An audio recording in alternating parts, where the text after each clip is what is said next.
No Jumper, coolest podcast in the world. OG Maco in the building. How you doing? What's up, Adam? Kicking it. You feeling good? Get right up in there on the mic. Don't be scared. Pause. Feeling all right. Decent. Feeling decent? I survived last year, so I'm happy. Yeah, you're a guy who's been through a fucking absolute avalanche of shit the past 2 years, huh? Yeah. Let's talk the update. Let's talk about. I'm just very curious to start with the fucking flesh-eating bacteria situation. Yeah, man, that shit just kind of hit out of fucking nowhere, bro. That was a kind of wild situation. What, you got it in the hospital or some shit? All right, so I bought my girl like a diamond ring. That part's important because you have to understand why I didn't think anything was wrong. Okay. So I bought my girl a diamond ring on her birthday, which is like November-ish, like late November. But is this will you marry me shit? No, this is like I really, really love you, and I never bought a bitch a diamond ring. Okay. Right? So I get her a diamond ring or whatever, and the next couple of days, I end up with like a cut on my eye. So I'm thinking like we was just like fucking or something, and my eye got cut. You know, nothing of it. Okay. And over the next couple of days, I have to go to Seattle, handle some business. So I get to Seattle, and everything's cool. And then like later that night, my fucking eye, it feels like, you know, like you get like a hair or something stuck in your eye, trying to wash it out. So I'm spending all night trying to wash this shit out, and nothing's moving, right? So I'm like, what the fuck is that? And over the next few hours, I end up in a situation where some racist shit happened at the hotel. I end up outside. They end up putting my shit outside. A long-ass story with that. But more or less, over the next 2 days, my eye end up swelling up, and I'm at my boy Mr. Nice Nice. Shout out to Mr. Nice Nice in Seattle. He ended up at his house, and my eye swells up to like the size of a fucking baseball. Okay. And so I catch a flight back to L.A., and once I get here, I go straight to the hospital, and they try and tell me that the only thing that's wrong with me is that I have like an infection in my eye. But I'm realizing, like, as I like scratch my scalp or whatever, like there's like pieces of my scalp coming off, like just tiny pieces though, right? And they ignore it, you know, they ignore the fuck out of it, and they keep giving me this medication that I end up being allergic to. Did you feel like they just didn't give a fuck? They didn't give a fuck.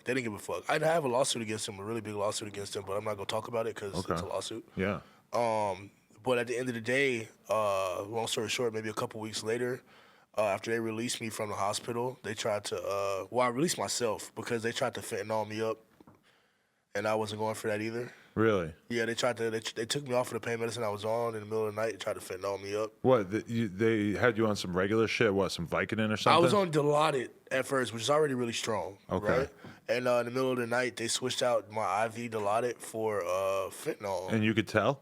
Yeah, I woke up and I was so fucking sick. I was like throwing up. I was dizzy. I was confused. And so I looked at my board to try and figure out what was going on, and then I realized it had changed. So I checked myself out, and like 3 or 4 days later, my fucking scalp pretty much died. I pulled it up myself. What, just huge chunks of your scalp? I reached into my head and I was like trying to scratch it, and I realized I couldn't feel it. I couldn't really feel the scratch. And so I stuck my nail into it, and I pulled, and my fucking scalp came up. And so at this point, what is going on in your head in terms of what you think that this might be? Also, Josh, can I have my coffee from my office? At that point, I'm pretty sure something is eating me alive. I'm pretty sure. Because at the time before, they didn't know what was going on, and the eye infection already went down. You know what I'm saying? So I was pretty confused. And so if the eye's done, what else could this be? And we had already went through everything else. They'd already tested me for everything you can test in the world.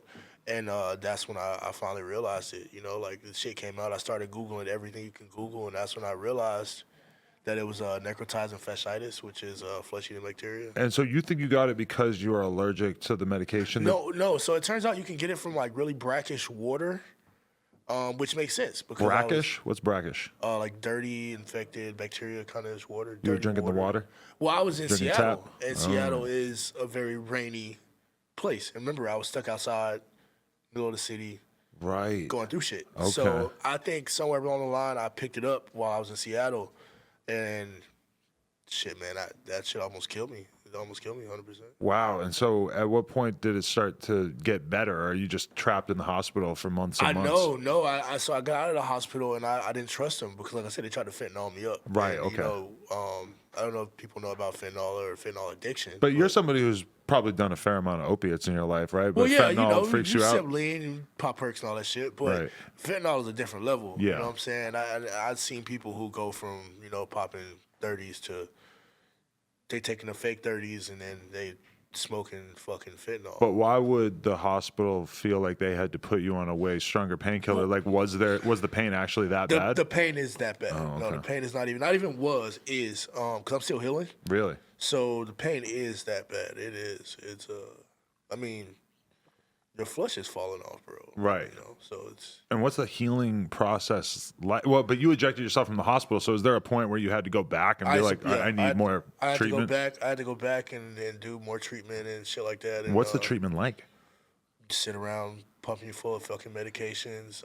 When I got back home, I started doing like natural remedies like aloe and black seed oil. And you feel like that stuff works? It was working. Yeah, it works. It does. It's a process, but it does work. And I had one of my homeboys. He like abandoned his whole life and moved up to LA and took care of me like 24 hours a day. Wow. You know, day in, day out. At nighttime, fucking waking up in the middle of the night, putting fucking aloe and stuff medication in me. So yeah. Damn.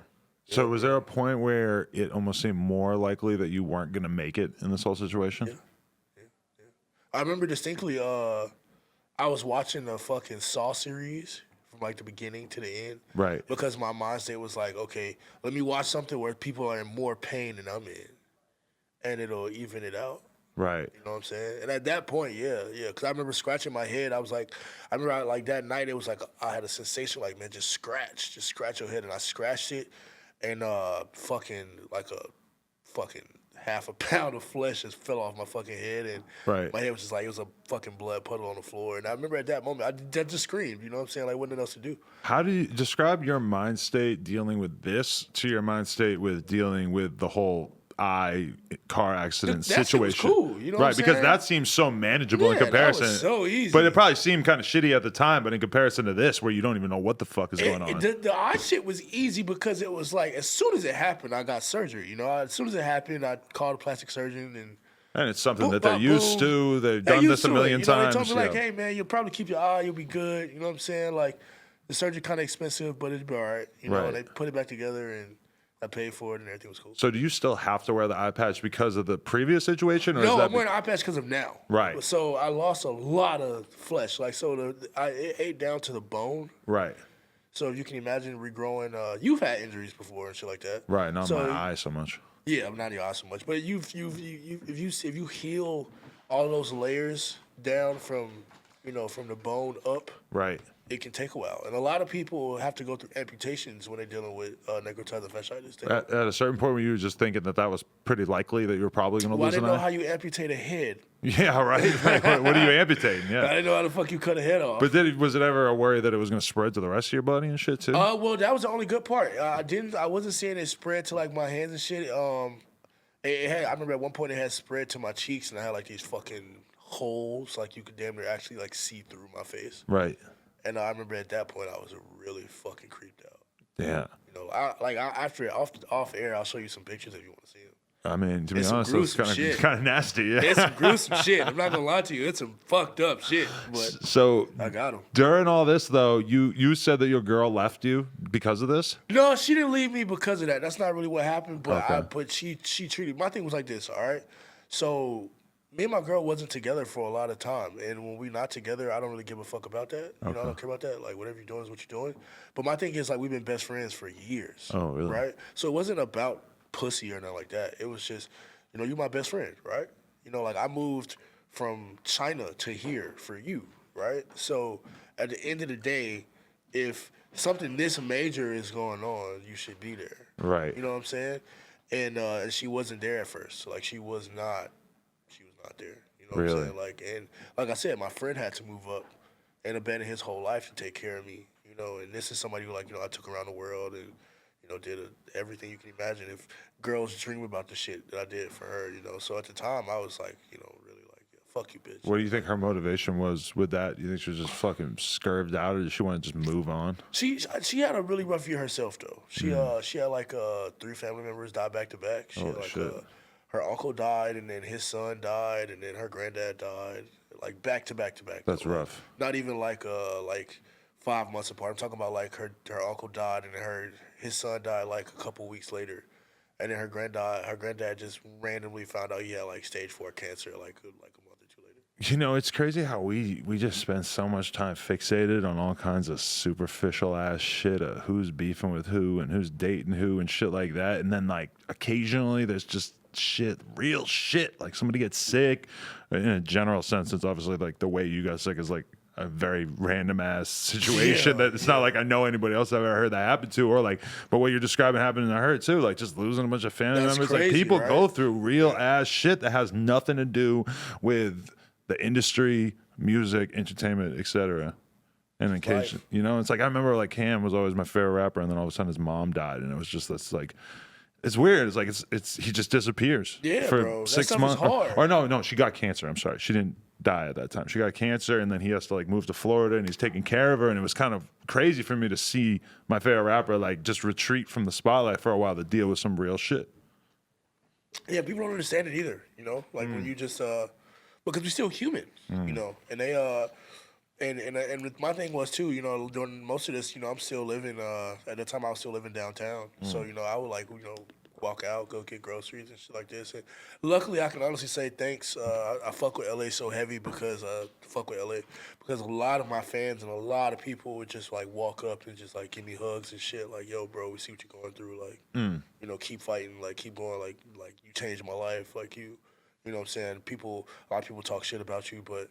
You know, without you, I wouldn't have made it through this. I wouldn't have made it through that. So I want you to know, like, you can make it through this. Like, you got us. Like, and I mean, it wasn't like 1 or 2 or 10 or even 100 people. I'm talking about. It was a lot of people. A lot of people.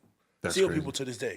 Did you feel like at any point that people were joking about the shit too much? You see motherfuckers laughing about it on Twitter and shit that ever That's some offended bitch you? ass shit. You know what I'm saying? Like, I never let it affect me because at the same time, you gotta understand. Like I was more worried about dying. You know what I'm saying? Like I wasn't sitting around reading fucking Twitter comments and shit. To be honest, I was playing fucking Division and Xbox and fucking medicating and shit. That was the only thing that was keeping you going? That was it. Medicated, so you're just fried off pills, just playing video games? Fried. I mean, because at the same time, I didn't have anything else I could do. Right, what are you going to do? Yeah. I didn't want to be around people because I was afraid about, you know, I got open wounds and shit, so I didn't want anybody to get me any kind of infection whatsoever, which, thank God, I didn't get any infections until I got into, like, 2 fights. I got into a couple fights.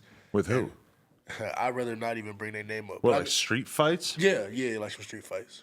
And then you spread it to them through... Nah, fuck no. It's I not thought that's what you were saying. I'm like... No. I got into a couple fights, and their dirty-ass hands got in my wounds and infected it. Yeah, nasty. Who are you fighting out here? I mean, I'm still me, bro. You're still in the only streets? To a certain point. I can't imagine getting in a fight. It's not even you got to be in the streets. It's just I'm still a grown-ass man, and it's going to get to a certain point. Well, you're at the bar. Well, I mean, is that what does it? It's just like, bro, I mean, I keep a lot of my shit under wraps, you know what I'm saying? Like, I didn't come into the game trying to be like the hardest nigga, but I got all the credentials. But are you still going out and shit? Because I feel like I've seen you a lot of times, like on Sunset, going to the bars and shit. I'm still at the bars. I'm still on the rocks. Right. On the rocks on Sunset. I was just listening to it on the album. I'm like, oh, he's on the rocks. He's got the rocks and the That's my house. Everybody know that. Everybody go to On the Rocks know that's my house, period. Really? So you want to be known, like when you die, that's going to be like the way it is with like Lemmy and the Rainbow Room and shit. You want like that you were part of that? Yeah, I mean it's not even just like wannabe. Like we done some real shit in there. You know what I'm saying? Like we have some real stories in there. Right. I'd rather not tell on the podcast. Really? But yeah, we got some real shit going on. That's dope. You don't hear a lot of people really like having pride and just holding down an establishment. Do you feel like it's like an episode of Cheers when you walk in there, everybody knows your name? Well, I feel like it's part of being a rock star. I feel like as a rock star, you're supposed to have a hangout that people remember you for. You know is what I'm cool. saying? And all these I'm not a rapper, I'm a rock star. So I feel like in a city of rock stars that I had to carve out my own spot. And I did. You know what I'm saying? And my respect was earned. It wasn't given. It wasn't like people just was like, oh, yeah, let the black kid in and all shit like that. Really? So it's like you got to get beat in to hang out at the Roxy? Nah, you don't got to get beat. It's not some real shit, no? But we got members, though. We got keys. Like, some of us got keys. Really? Yeah, we got You have a key to the bar? Yeah. You're like fucking Barney from The Simpsons. I'm 076. Yeah, we got numbers. We got key numbers. Damn, you're down with Mo from... Do you ever have a flaming Mo at the bar? You know what I'm talking about? Do you watch The Simpsons? I don't watch The Simpsons. I'm not a Simpsons person. All right, I feel you. I'm a Rick and Morty Family Guy person. Oh, you're a modern. You're a millennial. How old are you? I'm 28 in April. You feel like a young old head? Yeah. Fuck it. I don't understand these kids. You've seen too much at 28. I seen too much. Yeah, I did too much. Seen too much. It's rough when you're in that position. A lot of people at 28 just still getting fresh in the game. They're like, ooh, perks. I just put up a fucking a tweet like yesterday. I was like, man, I was thinking about it too. I was like, man, we had the same problems. You never woke up bored in Milan. Right.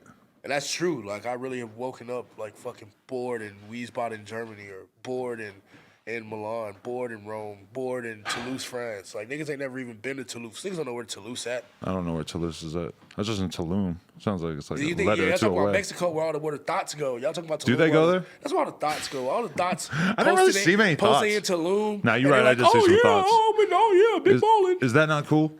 Shit ain't cool, man. Damn, all right. Group trips. You know, I bullshit. thought it sounded cool, but then I went there and I realized that it was like played out. That like It's played out, but bro. that's okay. I'm okay with played out. There's a reason why it's played out. It's close. Well, I mean, you fuck porn stars, so I mean, you different Sometimes sometimes.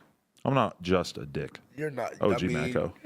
Let me do my Nardwar thing. OG Maco.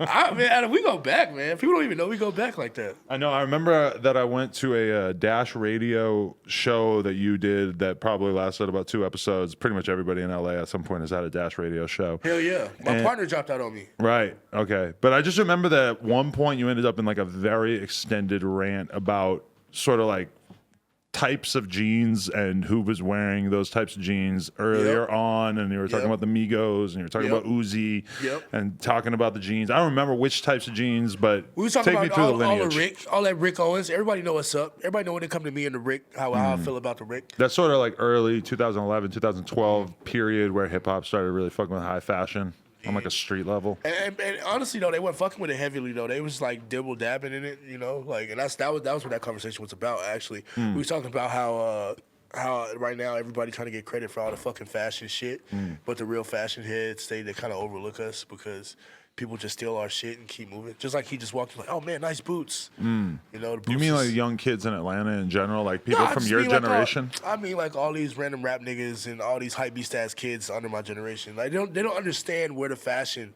comes from in a sense, and they don't understand why we even got into it either. You know what I'm saying? They just like, oh yeah, let me go buy some. Oh, I see Travis in the new Rick. Let me go buy it. And they really can't even afford it either. You know what I'm saying? Right. But they gonna go get it though. That's just still important to you? In a way. I feel like fashion is an expression of everything that you are. And I feel like if you're trying to do fashion, then you shouldn't do it. I feel like it should just be whatever you are and whatever it is. You know what I'm saying? Like it should just come out like that. And that's as deep as it should go. But if you just do what comes natural, like for me, I just wear like a fucking t-shirt and jeans every single day, and I don't think anybody's looking at me like, oh, he's into fashion.